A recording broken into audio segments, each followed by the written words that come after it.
I didn't say a word when I never got the invite. I still brought flowers, left them on your table and watched from outside while everyone smiled at them. That soft pink bunch, I was the one who sent it. The card had my name on it and you ripped it off before anyone showed up. But that card wasn't the only piece of me you got rid of. Oh, please. We thought you'd want a quiet day. No stress, no drama. It's hard for anyone to keep up a good image. You said you needed rest, didn't you? You always find a way to make it all about you. I only made it about you when I put $37,800 into your bank so you could buy this house. When I called the bank to help you get a bigger loan. When I gave and never once asked for anything back, not even a spot at the table. And still you called me a witch. If you think making us feel bad will make us let you in, it's too late for that. Nobody told you to pay for our life. That was your decision. Not a gift, not a start. That seat was never really meant for you. The light from the early evening flickered through the dining room, and the glasses shined like something out of a dream. People stopped talking as Priscilla's voice floated through the air, slow and calm. Christine's gold necklace caught the light from the candles as she moved a little, her smile slipping as she started to lose control. Priscilla stood there in her plain beige sweater, a woman nobody noticed before, now suddenly clear. Inside her purse, under some neatly folded tissues, was the envelope no one had seen. The whole room felt stuck, like something big was about to happen. And in her quiet there was something scarier than anger, a plan that had already started. You know what hurt the most? It wasn't the name calling, not even the way you all just ignored me. It was realizing that all those nights I was scrubbing tile floors in noisy rubber shoes, holding on to a dream I thought would still happen one day, they meant nothing to you. I gave up my hands for that dream. My husband passed away, and just 2 weeks later I was downtown doing job interviews for cleaning work, acting like the pain in my back wasn't hunger. I used to draw on my lunch breaks, on the backs of receipts. I kept them inside a folder I taped in my janitor's closet. The charcoal would smudge from the bleach smell, but I kept those drawings, sunlight coming through the elevators, the way a mop curled when it was wrung out.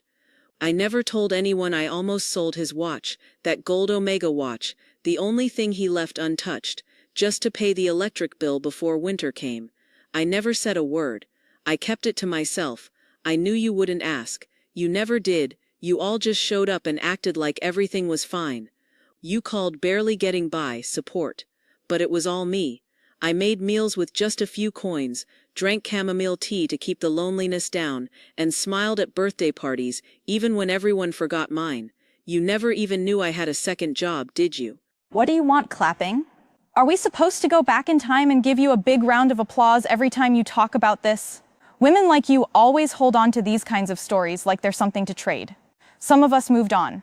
Some of us actually built good lives without always using sadness like it's a costume. I get it, okay? You worked hard, but so did we. That's not something special anymore. You keep talking about your pain like it's some holy thing, and to be honest, it's tiring. I never said it had to be special, just noticed. I'm not asking to be treated like a queen. Do you really think I gave up my art and worked all night by myself, just so someone could throw me a party? I did it because I couldn't stand the idea of my son asking why he had 3 unpaid school lunches last week. You think this life just showed up out of nowhere? That he just got lucky and ended up at college with new shoes and his tuition fully paid while everyone else was chasing grants? I turned down real art school offers, not because I didn't have talent, but because someone had to make sure things stayed together. I gave up my dreams little by little, like old coffee grounds, let them sit and go bad so someone else could have real chances. He got to choose, he got to travel, make mistakes, fall in love, and now I'm the joke in the group, just a forgotten extra at family stuff that I helped pay for. Now I'm just a side note at your table. You chose what you gave. Nobody asked you to be some kind of hero. Don't act like everything you did was pure sacrifice when really you were throwing coins into a mirror. You didn't give out of quiet love. You kept track. You helped because you wanted to stay important. Don't act like it was all for others. You gave money because it made you feel needed. Is that really what you think love is? Just keeping records? I saved those receipts not to use against anyone, but to hold on to myself, so I wouldn't feel like I was fading away. So later, when this moment came, I'd remember that I was real. I never wanted praise, just not to be forgotten. I wrote you a letter once. I never sent it. It was after I got the call saying he wasn't coming for Christmas, too tired, busy with work. I sat at the table and wrote, "I wrapped your childhood in patchwork dreams and paid for joy with my own hunger. It's not wrong to miss the person I was before you. You'll never know what it feels like to give up your whole self just so others can keep going. You think this is about being fair or having control. It's not. It's about love that stayed silent for so long it forgot how to speak. You thought giving things up meant I was trying to get something back." No, you thought being close meant you were important, but you were just there, always around. That doesn't mean you mattered the way you think. That's something no one ever said out loud. You were never really part of it. You just hung on the sides and thought we couldn't do anything without you. You're not the center of our world. No, I was the floor you walked on. The kind of thing you don't notice until it moves. When the economy tanked and your fancy kitchen dreams stopped halfway through, who do you think stopped the bank from taking your house? I paid for 2 full months, all of it. Quietly, I watched your family post pictures of dinner parties while I was cutting coupons just to cover my rent. I still have the email. Deborah from the bank sent it, along with a thank you note, thinking I was the one handling your bills. I never said a thing. I thought maybe being quiet about it was still a kind thing. But kindness has limits when people spit on it. Go ask your husband who fixed your mortgage. And there it is, your big speech. The last part of your story, where you make yourself the hero. You saved up all those times you helped like stamps, just waiting for the best moment to make everyone feel bad. You want people to see you as some saint who suffered? Fine, but don't mix up your make-believe with real life. We put up with you, with fake smiles and pretending to be thankful. This isn't pity. I'm just done listening to the act. I was standing on your porch holding what was left, the broken teacup I found, the box half open with the note still inside. No one even acted like they cared, not even a message to say it arrived broken. Do you know how hard it is to see something you picked with love, something you wrapped carefully, just crushed in the driveway next to tire marks? The flower shop told me someone signed for it, so you knew it came, but the note, you didn't even read that part, did you? It wasn't just a gift. It meant something. I stayed up the night before writing that note again and again, and maybe you think I'm silly, maybe you laugh at how I still think words matter, but that note said everything I never told you out loud. I wasn't asking for a thank you. It wasn't about making you feel bad. It was the last thing I could give that wasn't money. It said, "For all the years I loved you in silence." Right. Another one of your big speeches full of guilt and drama. Look, I told the kids not to bring it in because it was already cracked when we saw it. Were we supposed to send it back with a ribbon? You treat every holiday like it's your moment to show off. Newsflash, nobody owes you a spotlight. Maybe it's time to get the message. Honestly, we like Grandma Linda's gifts more. Grandma Linda gives you purses, fancy wine trips, the fake look of being kind. I paid your house bills. For 18 months straight, I sent $2,100 so you could keep your house, while you acted like I didn't matter. You never asked where the money came from. You just smiled at your classy dinner parties and hung up new family pictures that didn't have me in them. You told people you did it alone. But every happy moment behind that front door happened partly because of me. From years of saving as a teacher, from babysitting, from skipping holidays. You think I wanted praise? No. I just wanted a small bit of kindness, a quiet thank you, or even a seat at the table. I'm not here to guilt you. I'm done. That last check, it was last month, and I paid it every single time. Oh wow, do you hear yourself? You act like you're some kind of hero, like showing us your bank payments makes you the poor victim of your own kindness. You were always keeping score. That's what this really is. We never asked. You forced your way into our life with surprise money, food, and fake kindness, and now you're upset no one gave you a medal. That's not love, that's control. No. Control is hiding my cards in drawers your kids weren't even meant to open. Control is leaving me out of pictures where I was standing next to David, like I wasn't there. What I did was keep a roof over your heads while you acted like you did it all by yourself. Love isn't about presents, it's about showing up. And I showed up, quietly, always, without being seen. What did you do? You made a big deal out of me not being there, then blamed me when you had no good reason left. I didn't rub it in your face. You just stepped on me so much I had to say something. This isn't about tricking anyone. It's about the last bit of self-respect I have. I held this family up while you covered your hate with makeup. And now I'm setting it down. Not to be mean, to rest. I should have known you wouldn't get that. Shame on you? No, shame on me for thinking this would turn out in a better way. You really believe your money made you a great mom, don't you? You were just filling a spot, a checkbook with old hands.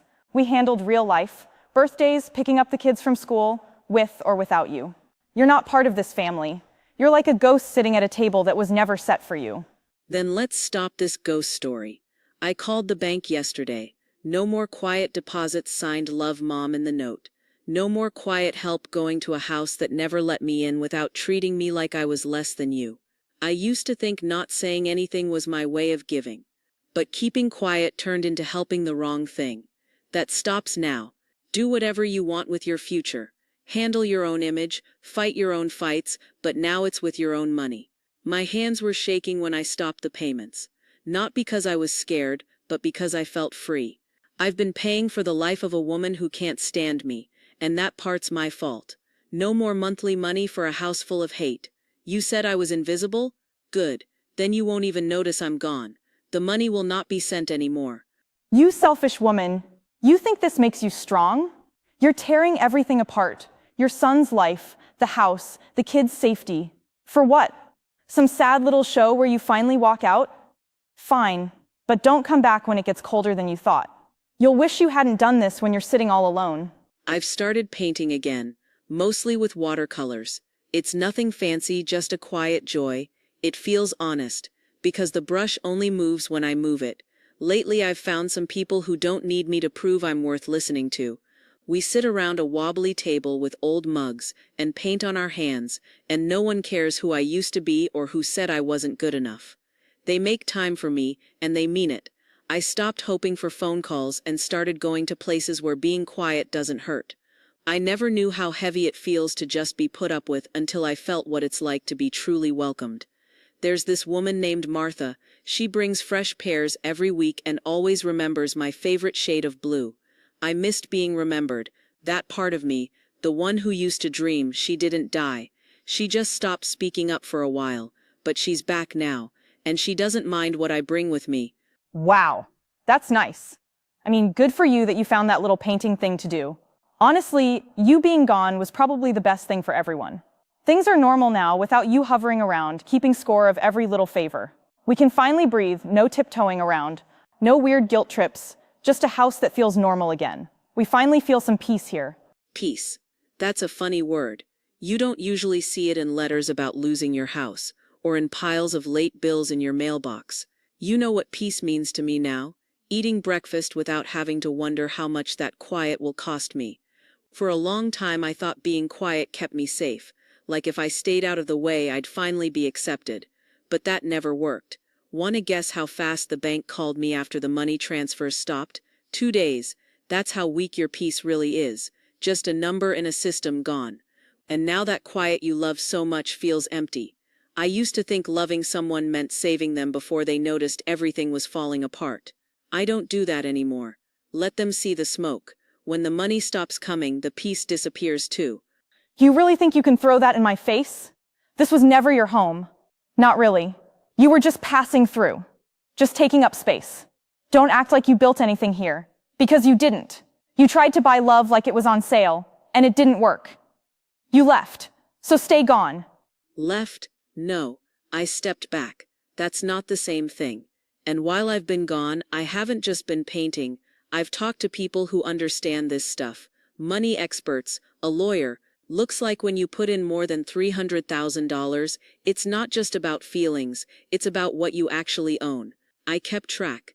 Every deposit, every wire transfer, every time you forgot to say thank you. I've got a notebook with your pencil notes in it from before the wedding when you said just until we're stable. Stability came.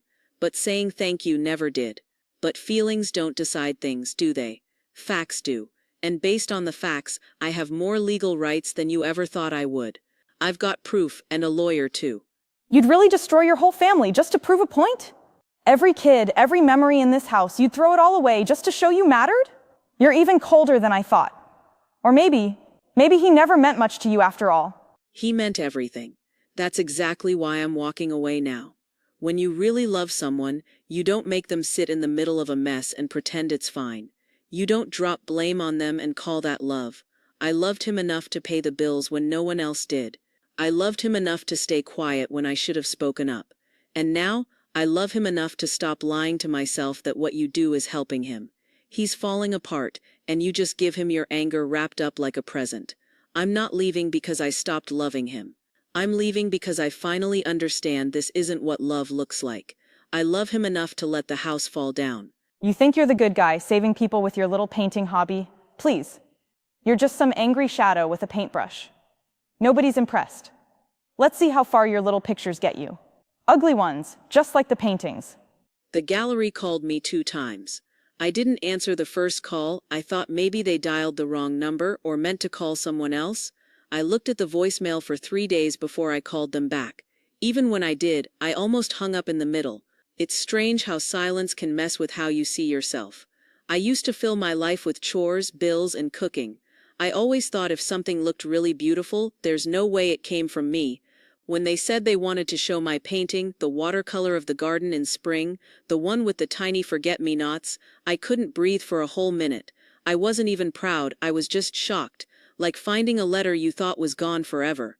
I kept thinking they'd change their minds, that someone would laugh and say, "Oh wait, this kind of art isn't for us." But they didn't. They put a light on it, they framed it in soft maple wood, and last Thursday a woman wearing a green scarf stood in front of it for 10 full minutes. She wiped her eyes and said something I couldn't hear. I didn't walk over. I didn't need to. Something in me felt calm at last. I didn't think anyone even noticed me anymore. Oh, please. One sad little show in some seasonal pop-up shop and you think you're famous now? Maybe they liked the story, not the painting. Maybe they just know people love a sad old lady with a paintbrush and a broken heart. It sells. But don't mix up people being curious with thinking you're actually good. You paint sadness because that's all you have. That's not art. That's just feeling sorry for yourself. And if you think crying can make people forgive you, think again. Art doesn't fix mistakes. I never wanted forgiveness. I don't need anyone to feel sorry for me. I just wanted to know there was still something inside me that hadn't died, something you didn't get to change with your version of who I was. For years I sent money instead of letters, kept quiet instead of asking anything. I smiled at holiday dinners even when my name wasn't on the table. But now I get up early, make my tea and paint without saying sorry. Turns out when no one's looking, the brush moves in a new way. More honest, more brave. I used to think I needed silence so people would love me. But now I know, I paint better when I stop paying for silence. You talk like this is some real change, but it feels like acting. Believe what you want, but turning your sadness into paper and showing it to strangers, it's just begging for attention. You want people to clap because no one clapped before. Maybe they didn't because there was nothing worth clapping for. And now you built a sad little story about yourself, like you're some soft, lonely star in a movie. This isn't healing, it's a show. Funny how the one who caused the pain always wants to read the victim's diary. But here's the truth, you don't get to tell my story anymore. You don't even get to read the first few pages. I thought keeping quiet would help everyone keep things calm. But calm that comes from pretending hurts. You know what that kind of hurt looks like in watercolor? It spills everywhere. But some truth still gets out. Lucy came to me crying. She held her little hands to her cheeks and asked if I still remembered her birthday. Of course I did. Every single year. A small envelope, a gift card, a note. You made her think I forgot. But now she knows the truth. She's just a kid. Kids see what they want to see. They don't get the kind of hard choices grown-ups have to make, the stuff we do to keep a family together in the background. You think some birthday cards and sad watercolor shows fix what you've done? She doesn't know the full story. She can't. She found them, in the back of your closet, all tied together with a rubber band, little teeth marks from when she must have chewed open the drawer. Every card, every letter, all 6 years of birthdays I sent that you hid. She sat on my floor and read them out loud like they were something holy, saying the dates like little prayers. Kids may not get things like taxes or lies, but they understand what it means to be left out, and they know when it's not true. You got it wrong. You taught her not to trust people, and because of that she learned to look closer. And what she found was her grandma's handwriting. Not just once, not just twice, but every single year. You think you came out on top because a little kid cried over some soft-colored paper? Because you sold one painting and my daughter found old stuff in a sock drawer? This isn't over. People forget. Memories go away. Feeling sorry turns into not caring. Sooner or later, they'll move on, and you'll go back to what you've always been. The lady who tried way too hard to be important. Let me explain using money, since words never really got through to you. There were 17 money transfers into your shared account, all listed as support, not loans, not stuff you had to pay back. I sent $2,100 every month for the mortgage, from March 2021 until September 2022.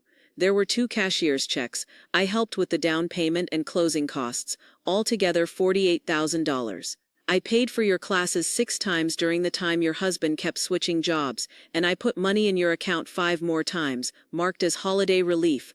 And that's not counting the cash I gave you at your wedding, the utility bills I paid, or the birthday trips I paid for on my own credit card.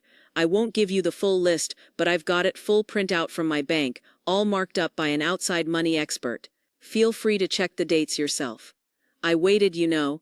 I didn't say a word when you cropped me out of photos, left me out of holidays, when your kids stopped even calling. I watched while you twisted everything into some nice little story, like you were the perfect daughter-in-law, keeping track of all the family's health and happiness. But being quiet doesn't mean I'm weak. I was watching. Legally, all the stuff I paid for means I own part of this house. The bank confirmed it when they followed the money trail, and my lawyer agreed after looking at the paperwork. I own enough to force a sale, but I wanted you both to understand why this ends now. Oh, how convenient. So now you're some kind of victim with a spreadsheet? You think saying all this is some big dramatic moment? It's just sad keeping track of money like it means love or family. Anyone can stack up receipts, doesn't make it real. They're not just receipts, they're proof. You asked for help with the mortgage that winter, remember? I sent you $2,100 that morning. Later that same day, you bought a Saint Laurent purse for $19.85 at that boutique in Belmead. Want to see the timestamp? The bank keeps a record. I looked at that and your spa appointment. Same store chain, you listed the gift card as a wellness credit. This happened again and again. Every time you said it was an emergency, I sent money, and then saw you buy fancy shoes, take vacations, or redo a dining chair I never even sat on. You didn't get by because I paid for basics. You built a fancy life and charged the cost to me while I stayed quiet. And while I paid off your bills, you poisoned my name, told my granddaughter if Grandma really loved you, she'd be around. I was around. Every month, I paid your bills. And you used that to buy silk heels, then told your daughter I didn't care. Don't act like some victim. You wanted all this, all that money. You held onto it like it proved you mattered. You bought your way into our home, into our lives, and expected us to thank you forever. I used it. I used you. Because it worked. Because you made it easy. And yes, I hid the birthday cards. I knew they'd make him feel guilty. Start having second thoughts. Feel bad for you. You were never family to me. Just a source of cash. And I stayed even when you made me feel invisible, even when you made me disappear. Not because I gave up, but because someone needed to see what was really going on. And now I do. You built your home on fake smiles and lies, and I was the base underneath it. No one saw me, but I was holding it all up. But not anymore. I'm done supporting cruelty. I don't want your house. I don't want your messy life. I just wanted both of you to really see me, to understand what you wasted. I talked to the bank last week, and yes, I could have held off on foreclosure until the end of the quarter. Know what I told them? I said no, because it's not my job to keep standing under something that was never built right in the first place. You think this is strength? A bunch of numbers and a big outburst? You're still that same quiet shadow begging for someone to notice you and feel sorry. You called your silence strength, but really it was fear and trying to still matter. You'll die alone with your silly paintings and scrapbooks no one looks at. There's a line in that document on the table. I'm not out for revenge, just wrapping things up. I won't ask for money back. I won't take you to court. All I ask is that you leave the house peacefully, never say my name again, and let this end like adults. I've picked the date for the transfer. It matches with when my next art show opens. The theme is about starting again. Pretty perfect, don't you think? You wanted me gone. Now I am, and I won't be back, not even in name. I used to think being strong meant being in charge, controlling the story, making people believe it. But you got away from mine, and now it's all falling apart. She's really gone. The one holding it all together. The one I always counted on. And now I'm standing in a home that's breaking. How did someone I called a ghost end up finishing the story? You always thought being quiet meant being weak. But I'll only say this once. This isn't a threat, and it's not revenge. I don't want you to hurt. I just want the truth, clear papers and honest words. I'll pay what's left on the debt, talk to the bank and make sure the foreclosure is gone by the end of the week. In return, I want two things. First, a public apology. Second, my name on the deed. That's all. I'm not asking for thanks or love, just to be seen for what I've done. If you think I've been playing games, then let's stop the games with lawyers, real papers, no lies, or if you think I never mattered, then say no, let your side of the story stand alone. But you can't have both my money and act like I don't exist. I gave everything once, now I'm giving a choice. Say you're sorry and add my name, or lose the house. God, you're out of touch. You think you're some kind of hero now? You think just because you wrote some numbers and hired a lawyer that you own this house or this family? You gave that money because you were trying so hard to be part of things, and now you're calling it kindness. No one claps for fake charity. You're still the outsider. You always were. You're not one of us. You're just someone we forgot about. I'm not asking. It's already done. The papers were sent in last Friday, signed in front of a notary, with the time stamped, and mailed with a receipt. I legally own part of this house, as the county sees it. You'll get the papers on Tuesday, or maybe they're already in the mailbox. Go check. I don't need you to move things forward. The law doesn't care if you pretend to agree. You've been hiding behind what things look like for years, but facts don't care about that. I gave you this kindness because I wanted peace, not drama. But I'm not looking for kindness from someone who can't give any. Your signature doesn't need to be there for this house to be taken. You're not thinking straight. This is just emotional pressure in disguise. I knew you were sensitive. But now this? Doing things behind our backs, sneaking around like some bitter ghost in the attic. Do you even hear what you're saying? You're not doing the right thing. You're sick. You've gone old and cruel, really cruel. No. What I found is peace I can live in. You said I was invisible, so I stayed away from your dinners, your stories, your hugs, but I never left the mortgage. I stayed on the paper that keeps this house running. And now when I ask to be seen, you say I'm being selfish? Fine. I don't expect love, but I do expect the truth to be written down. I've stopped hurting for people who never saw I was in pain. This isn't revenge, it's healing. I'm not here to win. I'm not trying to be back in your family photos. I'm giving one last choice because every story should have an ending. And if you can't give that, I don't want the house. You just care about yourself. All these years pretending you were what held us together, when really we were just waiting for you to leave. This house doesn't need you. It never did. You stuck around like mold, not like a brick. You're not some sad queen. You're just a lonely old woman holding a pen and a dream. Go, and don't come back. Then I'll leave this behind, a stack of papers, not signed and not needed now, folded up with quiet kindness. You could still make a different choice, but I'm not waiting anymore. This isn't my thing to carry or fix now. You'll remember me, not because I asked to be remembered, but because I walked away while everything around you fell apart, and I didn't help again. My name doesn't need to be on the mailbox to stay in this place. You'll hear it every time another bill screams in the quiet that I used to pay for. I gave you love you hid, money you spent, and warnings you laughed at. Now I give you nothing, and the silence I leave behind will last longer than my name ever could. She actually left, just like that. No final ask, no big scene, just gone. She always knew how to hurt you without yelling. I thought she was bluffing. God, I really thought she needed us. I thought she'd come begging to be let back in.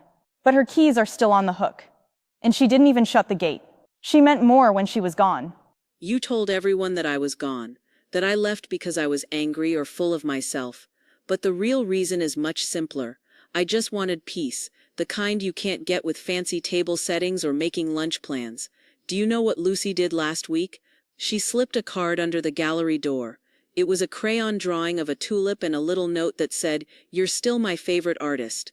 I keep finding more of them now, tucked inside my sketchbooks, hidden in the backs of old picture frames people gave away. She's younger than you, but somehow she never forgot what real love feels like, even though you tried to change the story. I used to replay the things you said about the nursing home. Now I hear Lucy's quiet voice instead when she said in the garden, I knew it wasn't true. I spent years making myself small to make other people feel better. I said sorry for things I didn't even do. I stayed quiet and called it help. But not anymore. The gallery walls are covered, my paintbrushes are ready, and the table, the one you didn't want me to sit at, is full of people who truly see me. I used to stand at the door and hold it open for everyone, but now it's shut, it's locked, and I'm on the inside. Must feel good acting like some sweet saint with a paintbrush. You always loved making things dramatic, and people thought it was something special. I saw the website for your gallery. I wasn't even looking. It just that painting of the broken teacup, that was about me, wasn't it? Sounds like you. You turn messed up things into pretty pictures. You got everything you wanted. People remembering you, people feeling sorry for you, even Lucy. So, I guess this is really the end, right?